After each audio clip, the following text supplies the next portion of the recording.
Hello students. आज हम लोग बात करेंगे डीसी मोटर स्टार्टिंग की। तो देखिए डीसी मोटर क्या होता है और उसके स्पीड कंट्रोल, वो सारी चीज़ें हम लोग प्रीवियस वीडियोस में पढ़ चुके हैं। आज हम लोग बात करते हैं कि डीसी मोटर स्टार्टिंग के बारे में। Today we will discuss about the starting of DC motors. अब इसमें देखिए सबसे बड़ी चीज़ क्या है कि पहली बात तो स्टार्टर क्या होता है। A starter is a device to start and accelerate a motor. किसी भी डीसी मोटर को स्टार्ट करने के लिए और उसको एक्सेलरेट करने के लिए एक डिवाइस यूज़ की जाती है और that device is called starter. तो एक तो ये चीज़ होती है स्टार्टर, और दूसरी जो चीज़ होती है डीसी मोटर स्टार्टिंग में वो होती है कंट्रोलर। कंट्रोलर क्या होता है? Controller is a device to start, control speed, reverse, stop and protect the motor. और कंट्रोलर जो डिवाइस होती है वो क्या क्या काम करता है? This is a device which is required to start, control speed, ठीक है, और अगर रिवर्स करना है डायरेक्शन ऑफ रोटेशन तो रिवर्स, स्टॉप एंड प्रोटेक्ट। ये सारे कामों को करने के लिए हमें कंट्रोलर की ज़रूरत पड़ती है। और स्टार्टर की ज़रूरत पड़ती है स्टार्ट करने के लिए और मोटर को एक्सेलरेट करने के लिए, यानी start and accelerate the motor. ठीक है। अब हम लोग बात करते हैं कि स्टार्टर की ज़रूरत क्यों पड़ती है, और यू कैन से कि need for starter. What is the need for starter, कि क्यों ज़रूरत पड़ती है हमको स्टार्टर। अगर हम स्टार्टर नहीं लगाएंगे तो क्या होगा, ठीक है ना। तो नीड फॉर स्टार्टर्स में हम लोग देखते हैं कि हमें मालूम है कि the armature current of a motor is given by, armature current का फॉर्मूला क्या होता है? I a equal to V minus E upon R a. यहाँ पे कौन सी चीज़ क्या है, ये जो पुराने स्टूडेंट्स हैं वो जानते होंगे। वी अप्लाइड वोल्टेज हो गया, ई ईएमएफ हो गया, बैक ईएमएफ, और आर ए क्या हो गया? आर्मेचर का रेजिस्टेंस।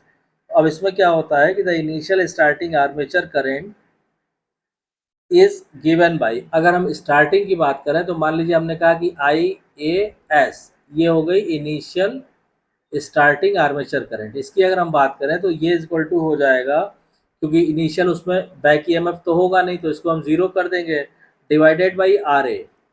तो जो इनिशियल स्टार्टिंग आर्मेचर करंट आएगी वो आएगी हमारी सीधा सीधा वी अपॉन आर ए। अब इसमें क्या होता है कि since the armature resistance of a motor is small, generally less than 1 ohm, therefore the starting armature current would be very large। अब अगर इस फॉर्मूले से हम लोग बात करें कि I s is equal to V upon R a, और चूंकि हमें मालूम है कि आर्मेचर रेजिस्टेंस जो होता है वो बहुत ही स्मॉल होता है, दैट इज वेरी स्मॉल, और you can say that is as small as less than 1 ohm. जब यहाँ पे आप 1 ओम से कम वैल्यू रखेंगे तो इसका मतलब जो हमारी इनिशियल आर्मेचर करंट आ रही है वो क्या होगी? वो बहुत ज़्यादा लार्ज होगी, that will be very large. ठीक है। या जैसे अगर मान लीजिए हमको एक न्यूमेरिकल वैल्यू इसको देते हैं, सपोज कीजिए कि हमने कहा कि अगर हमारा सब अप्लाई वोल्टेज 230 वोल्ट है और आर्मेचर रेजिस्टेंस जो है वो दिया हुआ है 0.5 ओम। तो अगर हम करंट की बात करेंगे आई की तो ये हो जाएगा 230 डिवाइडेड बाई 0.5, यानी ये आ जाएगा करीब 460 एम्पियर। अब देख रहे हैं आप कितनी हाई करंट है कि 460 एम्पियर की करंट इनिशियली फ्लो करेगी। और इससे क्या होगा? इससे डैमेज होगा और कुछ नहीं होगा। This large current would damage the brushes, commutator and windings. तो ये जब वेरी लार्ज करंट जो है, अब 460 एम्पियर की करंट सर्किट कहाँ झेल पाएगा, मोटर कहाँ झेल पाएगी? तो उसके जो ब्रशेस हैं या जो उसका कम्यूटेटर है, ठीक है, या वाइंडिंग्स हैं, इन सब ये सब जो है डैमेज हो जाएंगे। ठीक। तो इसीलिए इसी चीज़ को अवॉइड करने के लिए आपको स्टार्टर की ज़रूरत पड़ती है कि इतनी लार्ज करंट न फ्लो कर जाए शुरू में ही। ठीक है। As the motor speed increases the back EMF increases and the difference V minus E goes on decreasing. This results in the gradual decrease of IA। फिर उसके बाद जब हम लोगों ने IA का जो भाई IAS तो हमने पढ़ लिया, क्या आया था V/RA, लेकिन जैसे जैसे स्पीड बढ़ती है तो क्या होगा कि जो आर्मेचर करंट है वो क्या होता है V-E/RA। तो बैक ईएमएफ प्रोड्यूस होता है, और बैक ईएमएफ प्रोड्यूस होने से ये जो न्यूमरेटर जो यहाँ पे केवल V था उसमें से -E हो जाता है, तो ये रिड्यूस करता है, ठीक है। और जब ये रिड्यूस करता है तो IA की वैल्यू भी धीरे धीरे ग्रेजुअली इट ऑल्सो रिड्यूसेस, ठीक है, it also gradually reduces. Under this condition the armature current reaches it's desired value, ठीक है, यानी ये ग्रेजुअली रिड्यूस करती है और ऐसे रिड्यूस होते होते जो डिजायर्ड वैल्यू है वहां जाके ये पहुंच जाती है करंट डिजायर्ड वैल्यू पे, ठीक है।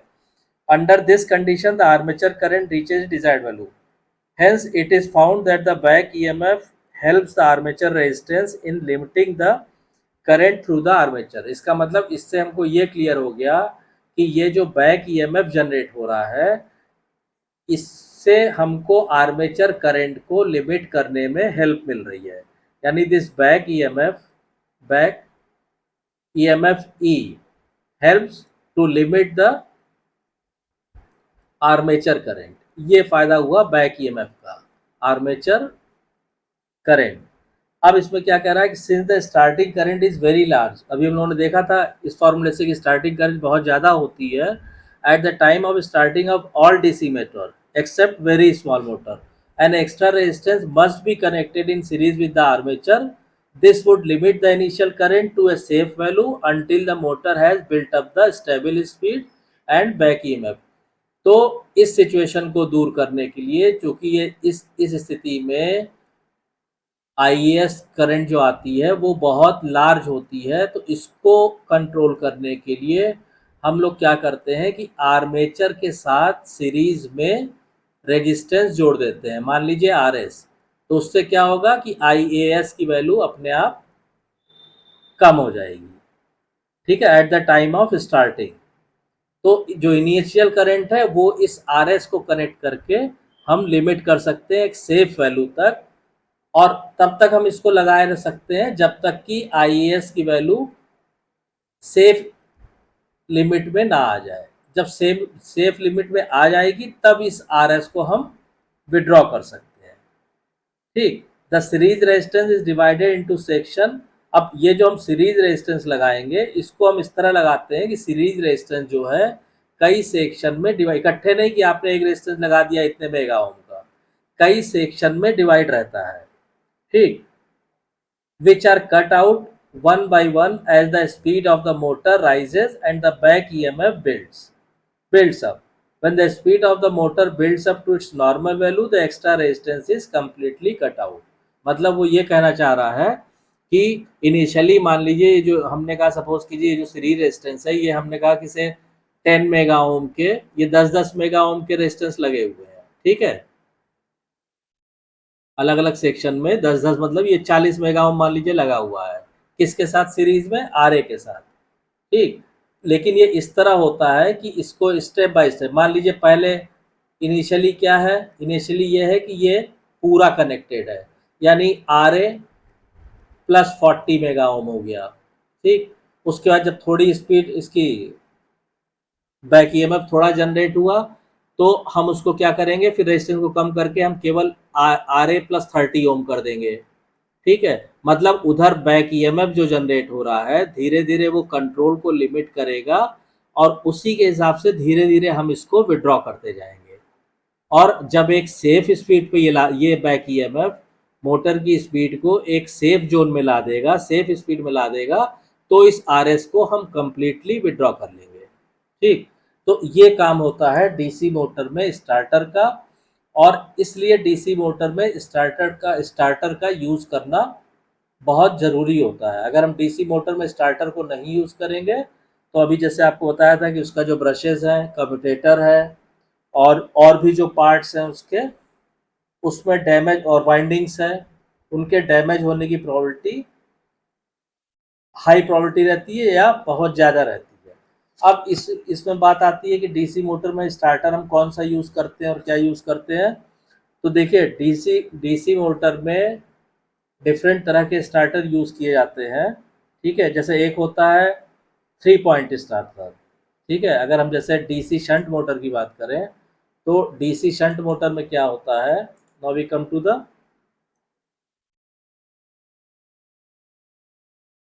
DC shunt motor starter. तो देखिए डीसी शंट मोटर क्या होती है, ये हम लोग जो है ऑलरेडी प्रीवियस वीडियोस में डिस्कस कर चुके हैं, ठीक है।